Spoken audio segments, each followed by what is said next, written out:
हम भी कितने लोगों को बताएंगे कि भाई गड्ढा हो रखा, देख करके चलो, कोई ना कोई हादसा जरूर होगा। और ये पूरा पानी से भरा हुआ है लबालब, कम से कम भी 7 से 8 फुट गहरा है ये। जाम हो रहा है, पब्लिक परेशान हो रही है, लेकिन प्रशासन सो रहा है। भाई साहब अधिकारी को फोन करा, किसी भी अधिकारी ने फोन उठा करके ये कहने की जरूरत नहीं समझी कि हाँ भाई साहब इसका पूरा समाधान हम निकाल देंगे। 5-6 बार हमने कंप्लेन करी, पार्षद को भी करी, नगर निगम वालों को भी करी। ये चीज उन्हें देखनी चाहिए कि इस कट्टे से क्या होगा। मैं दूर से ही आ रहा हूँ, अगर मुझे नहीं दिखाई दिया तो जाहिर सी बात है मैं गड्ढे के अंदर ही जाऊंगा।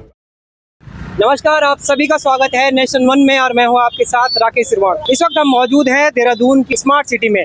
स्मार्ट सिटी का आप एक नज़ारा देखेंगे तो ये गड्ढा है यहाँ पर जो बीच सड़क पर है, और ये जगह है सहारनपुर चौक, क्योंकि काफ़ी हैवी ट्रैफिक रहता है यहाँ पर। ये सामने कावड़ी रोड जारी है और ये आगे घंटाघर राजपुर रोड की तरफ जाता है ये पूरा ट्रैफिक, क्योंकि काफ़ी अस्त व्यस्त ये रोड रहती है और दिन भर यहाँ पर ट्रैफिक रहता है। तो आप हमारे उत्तराखंड की जो राजधानी है देहरादून, स्मार्ट सिटी इसे कहते हैं और स्मार्ट सिटी के तहत इस पर काम हो रहा है। लेकिन स्मार्ट सिटी के जो हाल है वो आपके सामने है, ये गड्ढा है। और अगर यहाँ पर देखा जाए तो इसकी जो सुरक्षा व्यवस्था है, यहाँ पर सिर्फ एक चावल का कट्टा होता है, उसको यहाँ पर लगाया गया है कि क्या उत्तराखंड सरकार के पास इतना पैसा नहीं है कि यहाँ पर एक डिवाइडर लगाया जाए कि जिससे लोग यहाँ आ जा ना सके और यहाँ पर कोई दुर्घटना न हो। तो बड़ा सवाल है उत्तराखंड की सरकार से, उत्तराखंड का जो प्रशासन है उससे बड़ा सवाल है कि क्या इस तरीके से स्मार्ट सिटी को बनाया जा रहा है। ये बहुत बड़ा सवाल है। यहाँ पर स्थानीय लोग भी हैं, उनसे भी बात करेंगे कि ये गड्ढा कब हुआ था। इस वक्त हमारे साथ एक स्थानीय निवासी जुड़े हुए हैं, जो आप क्या कहेंगे, ये आपके सामने एक विकास है ये उत्तराखंड का। ये आप भी देख रहे हो, मैं भी देख रहा हूँ, एक सड़क पे भी देख रहे हैं, ये एक दुर्घटना को रूप दे रहा है। रात में अचानक कोई बंदा आ रहा है, उसे नहीं पता कि यहाँ पर गड्ढा है, वो नीचे गिरेगा तो जाहिर सी बात है मृत्यु भी हो सकती है, चोटें भी आ सकती हैं। तो मैं इस और ध्यान दिलाना चाहूँगा सभी नगर निगम वालों को, इस चीज़ को ध्यान में रख के इस चीज़ को जल्दी कार्रवाई करें, जो दुर्घटना होने से बच सकती है और एक इंसान की जान भी बच सकती है इसे चीज़ करने से। इसके नीचे सीवर की लाइन जा रही है सर। हाँ, इसके नीचे सीवर की लाइन जा रही है, ये गलत है। ये सीवर की लाइन ही सड़क को कमजोर कर देती है, ये चीज़ नहीं होनी चाहिए। या तो इसे पूरा प्रूफ किया जाए कि ये मजबूत है। ये एक दुर्घटना है। अब आप देख रहे हो कितना क्राउड हो रहा है, इसकी वजह से जाम हो रहा है, पब्लिक परेशान हो रही है, लेकिन प्रशासन सो रहा है। इसकी जिम्मेदारी मानते हैं आप इस तरीके से ये गड्ढा है, क्योंकि सुबह से ये खुला हुआ है। ये जिम्मेदारी उनकी है, जो कांटेक्ट लेते हैं इस चीज़ का, उन्हीं चीज़ को इसको ध्यान में रख के इस चीज़ को बनाना चाहिए। यहाँ को ये ऐसा सिस्टम बनाना चाहिए, दूर से पैसेंजर को, यात्री को, बाइक वालों को नजर आए कि कोई चीज़ यहाँ पर है। ठीक है, आप हमारे सामने ये देख रहे हैं, ये कट्टा है। क्या हमारे उत्तराखंड की सरकार के पास इतना पैसा नहीं है कि यहाँ पर एक डिवाइडर लगाया जा सके, जिससे लोगों को एकदम से दूर से नजर आ सके कि यहाँ पर भाई गड्ढा है, आगे खतरा है, यहाँ पर नहीं जाना है? ये चीज़ उन्हें देखनी चाहिए कि इस कट्टे से क्या होगा। मैं दूर से ही आ रहा हूँ, अगर मुझे नहीं दिखाई दिया तो जाहिर सी बात है मैं गड्ढे के अंदर ही जाऊँगा। क्यों, मुझे कुछ हो गया, मेरा परिवार भूखा मर जाएगा, मैं घर में कमाने वाला मैं ही हूँ। तो इस और में ध्यान देना चाहूँगा, प्रशासन भी ध्यान दे, सब ध्यान दे। जो हमारे एक प्रशासन के आदमी वो बेचारे लगे हुए हैं, पुलिस वाले, वो गड्ढे को भी कवर कर रहे हैं, पब्लिक को कोई नुकसान ना हो, कि यातायात संतुलित चलता रहे। तो एक यातायात होना, क्राउड होना, ये जाम लगना बहुत बड़ी गलत हुआ है, ये होना ना चाहिए। स्थानीय दुकानदार जिनकी यहाँ पास में ही दुकान है, और ये हमने इनको देखा कि ये ट्रैफिक का भी संचालन कर रहे हैं यहाँ पर। कब की ये घटना है, कब ये गड्ढा हुआ है? आज सुबह 11:30 बजे के करीब ये गड्ढा हुआ है और पुलिस के सहयोग से 2 कर्मचारी हैं यहाँ पर पुलिस के, ट्रैफिक के, उनके सहयोग से हमने यहाँ पर पत्थर रखवा दिया था। लेकिन करीब 1 महीना पहले जब बरसात शुरू हुई थी, यही पानी फ्लो होकर के कावेरी डिपार्टमेंटल के अंदर भर रहा था। 5-6 बार हमने कंप्लेन करी, पार्षद को भी करी, नगर निगम वालों को भी करी।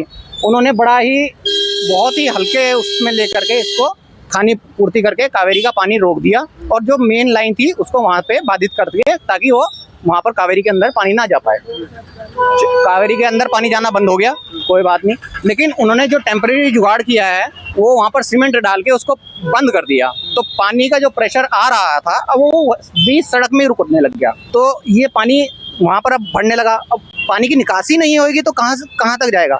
ये कर्मचारी ने निगम वालों की थोड़ी सी, मैं कहूँगा, उनका लापरवाही है।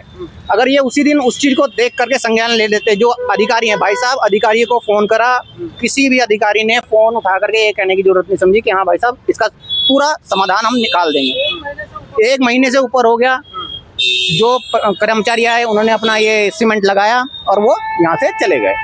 कावेरी में पानी जाना बंद हो गया, लेकिन उन्होंने ये नहीं सोचा कि ये पानी बैक मार करके कहाँ उसका वो होगा।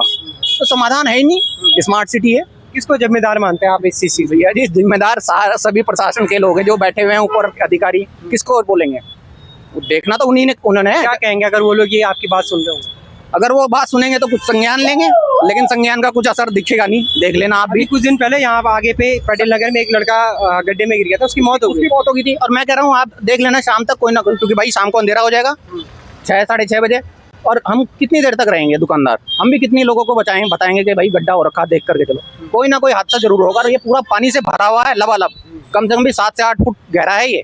और अगर इसमें कोई भी बच्चा गिरता है या कोई भी आदमी गिरता है तो मुझे नहीं लगता कि कोई निकाल भी पाएगा, कोई कोशिश भी नहीं कर पाएगा इसको। ऊपर से इतना बड़ा ट्रैफिक है, अगर आगे पीछे से गाड़ी आप खुद देखो ना भाई साहब, ट्रैफिक हमने पत्थर लगा दिए, रोक दिया, लेकिन लोग फिर भी नहीं रुक रहे हैं, ताकि अगर वहाँ पे बैरियर लग जाए, किसी तरह का कोई मिल जाए सुविधा तो हो। कुछ है ही नहीं भाई साहब। चलिए, उम्मीद है कि ये तस्वीर बदलेगी। यही स्थिति। थोड़ा सा आगे जाएंगे सहारनपुर चौक से पटेल नगर की तरफ, गड्ढे की हालत देख लीजिए आप। गड्ढे खुद ही आए होंगे तो देखते हुए आए होंगे क्या गड्ढे की स्थिति है। कोई संज्ञान नहीं भाई साहब। तो चलिए, अब सबसे बड़ा सवाल ये है कि हमने ये रिपोर्ट आपको दिखा दी है, क्या प्रशासन संज्ञान लेता है और इस गड्ढे को यहाँ पर क्या गड्ढा मुक्त देहरादून हमारे उत्तराखंड की सरकार बनाती है? ये तो बड़ा सवाल है। ये तो आज शाम तक या जब भी इस पर ये कार्रवाई होगी वो तो देखने वाली होगी, और इस पर कार्रवाई होनी भी चाहिए, क्योंकि पब्लिक का सवाल है, आम जनता की सुरक्षा का सवाल है, आम जनता की जान का सवाल है, क्योंकि हर एक जान की बड़ी कीमत होती है। एक गुजारिश है उत्तराखंड सरकार से, उत्तराखंड शासन प्रशासन से, और जो इसका जो निर्माण अधिकारी हैं उनसे भी, क्योंकि ये बहुत बड़ा संवेदनशील मामला है, क्योंकि यहाँ पर ट्रैफिक काफ़ी होता है। उम्मीद है कि ये काम जल्दी होगा और जो स्थानीय निवासियों को इससे राहत मिलेगी। बाकी खबरों के लिए आप देखते रहे नेशन 1।